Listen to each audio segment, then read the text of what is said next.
Hello there. Welcome to this glimpse behind the scenes of our new James Bond film, The World Is Not Enough.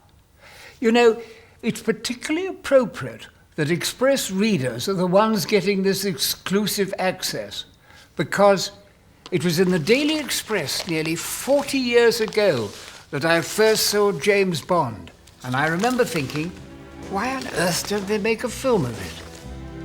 The first film, Dr. No, came along in 1962, and although many things have changed since then, the filmmakers have kept James Bond alive and well by understanding what audiences want. Things like locations, the girls, the villains, oh yes, we mustn't forget the gadgets. They all play a key part in our enjoyment of each film. So let's see how these elements have been worked into this film. Should we start with the ladies first?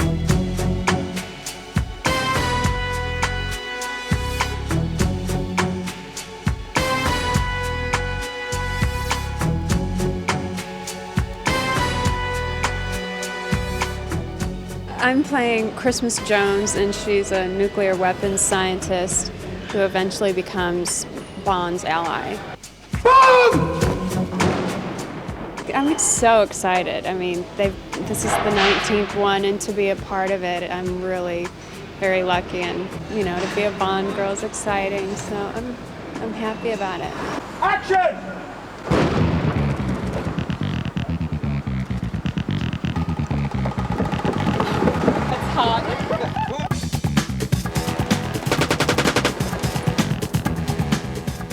I don't have to kiss him, I just have to kill him. It's something different, you know? I got the chance to try everything, to go inside a balloon, to try this high-speed boat on the river. It's really exciting. It's moving through the medulla oblongata, killing off his senses. It's just so classic, isn't it? You know, you get to play, you know, the doctor that he seduces, you know, and the name, Dr. Molly Warmflat, I mean, actually, to be quite honest with you, I just couldn't resist. I see the good doctor has cleared you. Notes you have exceptional stamina. I'm sure she was touched by his dedication to the job in hand. James certainly gets his girl or two, but he doesn't actually get sort of surrounded by 7 beauties in bikinis. I think that sort of sexist side is gone. And I also think the women that are being written nowadays are much stronger women. The part is just like a gift, you know, because it's in an action film. It's a very feminine part. I need to ask you something. Who is it? Who's trying to kill me? She has a great power because she owns pipelines and all that. She's coming from a great family, so you have this certain image of a boss woman, you know, but I think there's a lot of softness and femininity about her as well, because otherwise Bond wouldn't fall in love with her. So it's a very soft, strong character, like what women are. You'll be safe here. I don't want to be safe. I'll be back soon.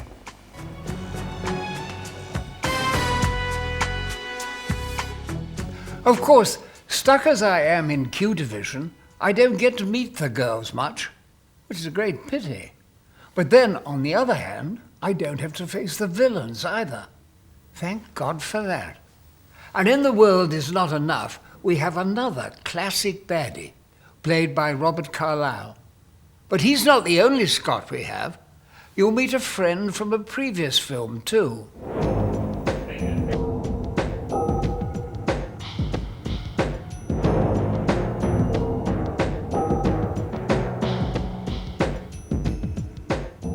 Victor Zokas, a.k.a. Renard. He was operating in Moscow in 1996, Pyongyang, North Korea before that, and he's been spotted in Afghanistan, Bosnia, Iraq, Iran, Beirut, and Cambodia. His only goal is chaos. They come in a variety of kinds and types. Some are physical heavies, and some are mental, intellectual challenges. Some are a combination of both. Some have a sort of good and bad side of them, and some are pure evil like Renard. You had me. But I knew you couldn't shoulder the responsibility. Bernard is most definitely the baddest bad guy in the movie. He has a bullet lodged in his head just here, which gives him a bit of jip at night. And he basically wants to take over the world. I'm playing a cigar girl who's the really bad girl.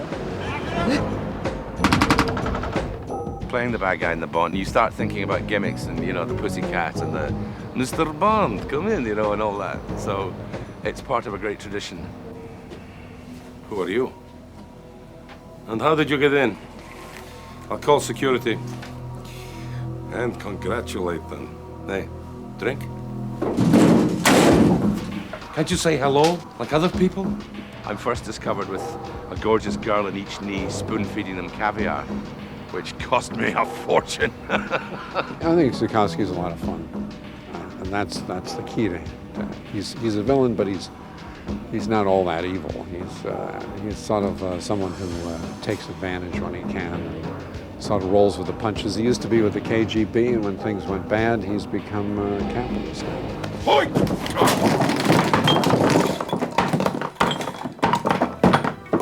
$5,000 of Beluga ruined. I remember going to see Dr. No with my dad, and I can remember wearing black crew neck sweaters under Smooth and really, really wanting more than anything to be James Bond. I remember coming out of James Bond movies and walking down the streets like that and all that, you know. He failed his test of devotion. You can take his place. It's a piece of history, and this is number 19, you know, and you look at all the great actors that have played the villains through the years, Robert Shaw, Christopher Walken, you know, folk like that. It's an honour to be part of it.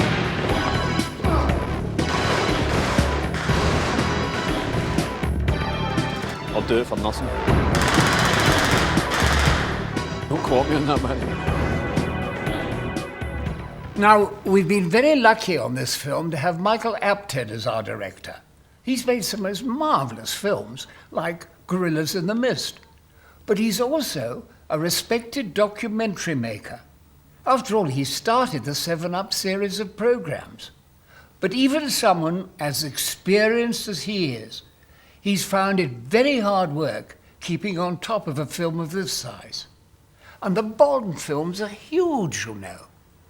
At any one time, 3 or 4 units can be shooting different sequences, and the director has to supervise each one. Now, fortunately, our second unit, which handles a lot of the stunt stuff, is one of the best in the business. But even so, when they headed off to the French Alps to shoot the ski sequence, Michael Apted found he had 2 complex shoots on his hands at the same time. I'm doing this very complicated scene, big action scene here, and then in the French Alps I've got Vic Armstrong trying to sort out a big action scene in Chamonix. It's just working things out piece by piece by piece, and yes, it does require brain surgery maybe.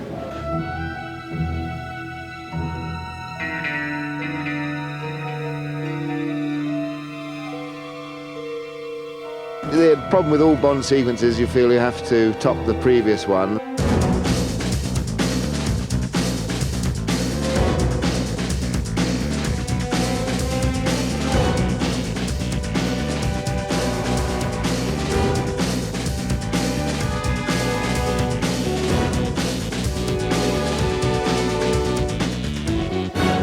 The chase sequence we're trying to shoot here at the moment is where Bond has gone out skiing with Electra. So our big problem was coming somewhere that's skiable and accessible, but A, having no skiers in the background, B, having no ski tracks in the background, and C, being able to get in there with the weather conditions.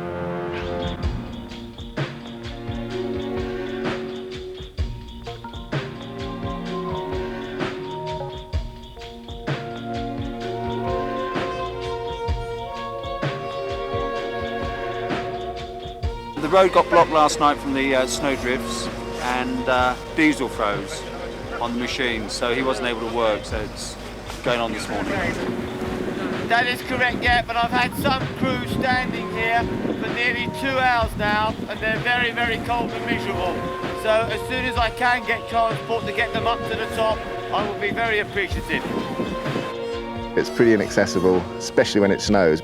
It's like moving an army. We've got 170 crew. We get them all on the set at 8 o'clock in the morning, having had breakfast. But it proves that even Bond can't fight the elements, you know, and this is a very, very hostile place.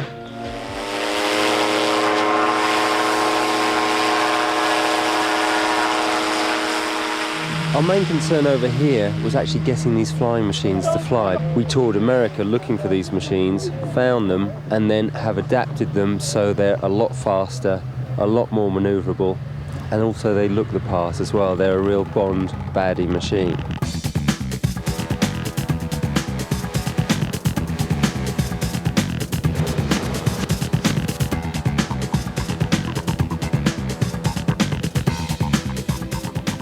Basically, they're powered parachutes, so I've got 5 extremely good formation flyers. Not anyone could get hold of these and expect them to work as well.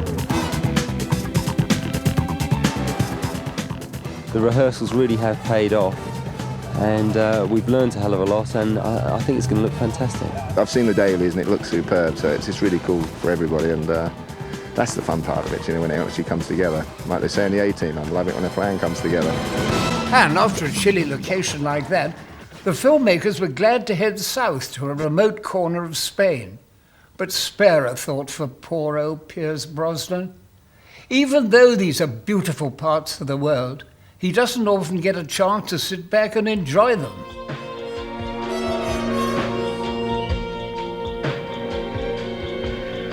Locations and Bond, well, they go hand in hand, don't they, really? But we've had good ones. I've enjoyed them, you know. It would be nice to be by a beach somewhere and have about 10 weeks of it and have a lighter schedule, but we don't.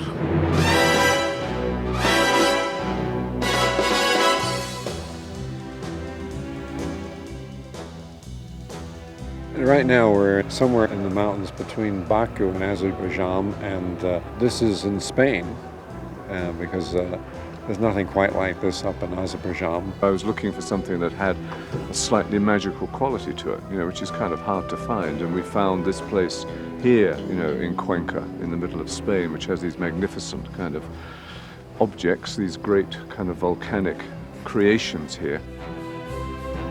Another location in Spain, which is, I think, Kazakhstan, where we needed some kind of desert environment for a nuclear test facility. Well, what's happening at the moment inside this rock here is that Renard is attempting to steal a nuclear device which is going to come in severely handy later in the film. As a result of the destruction of the old Soviet Union, and things aren't really what they used to be, and of course nuclear bombs do tend to kind of line around, and they're kind of easy pickings. So it kind of makes sense that they would go to a place like this really and try and steal something like that.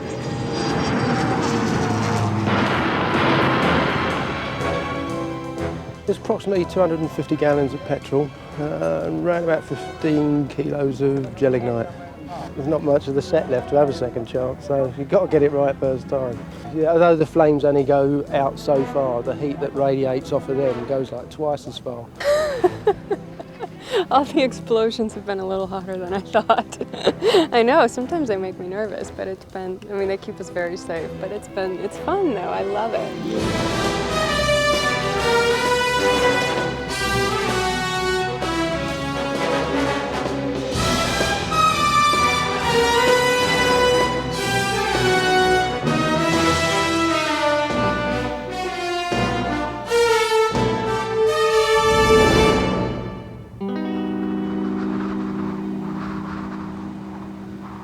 Well, we've talked about a few things that audiences like in our films, and perhaps you're hoping for a glimpse of some of Q's new toys.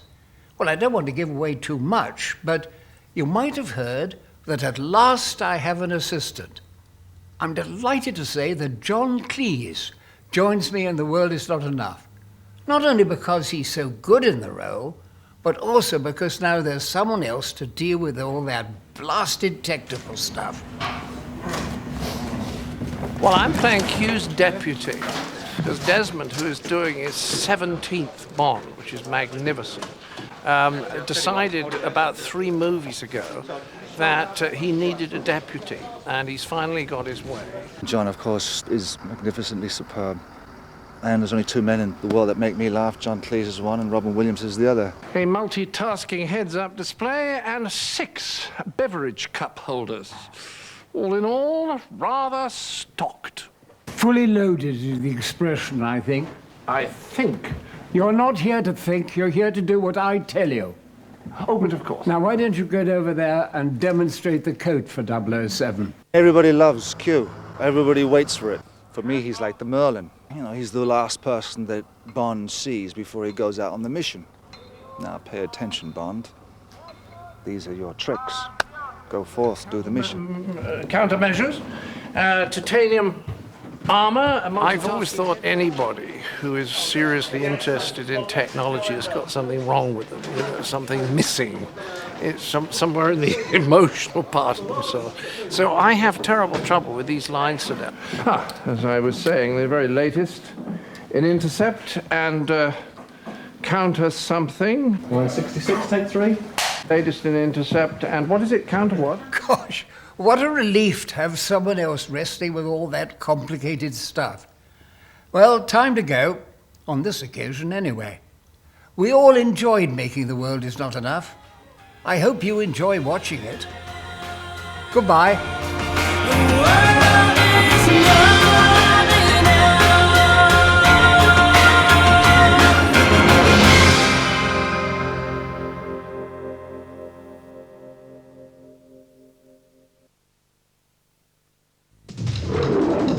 This is an emergency situation.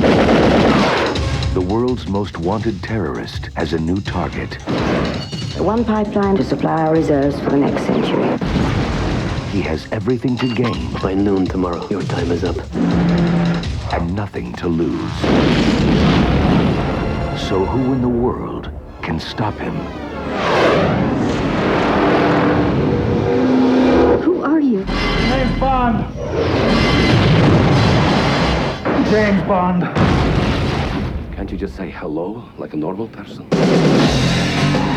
Renard is behind this. I sent 009 to kill Renard. He put a bullet in his head. The bullet's still there. Feels no pain. He can push himself harder than any normal man. Yes, well, we'll see about that. Don't I get some kind of protection? If you need any protection at all, it's from me. The very latest in intercepts and countermeasures, titanium armor, and 6 beverage cup holders. Now, without any further interruptions, let's proceed. Em told me she was sending someone. I thought it was your job to protect me. First things first. You don't take no for an answer, do you? No. Electra will be the next target. Go, go. I'm next. Where is she? You can track the signal. Someone's tampered with the bomb! You will die along with everyone in the city. And I guarantee you, I will not miss. I never miss.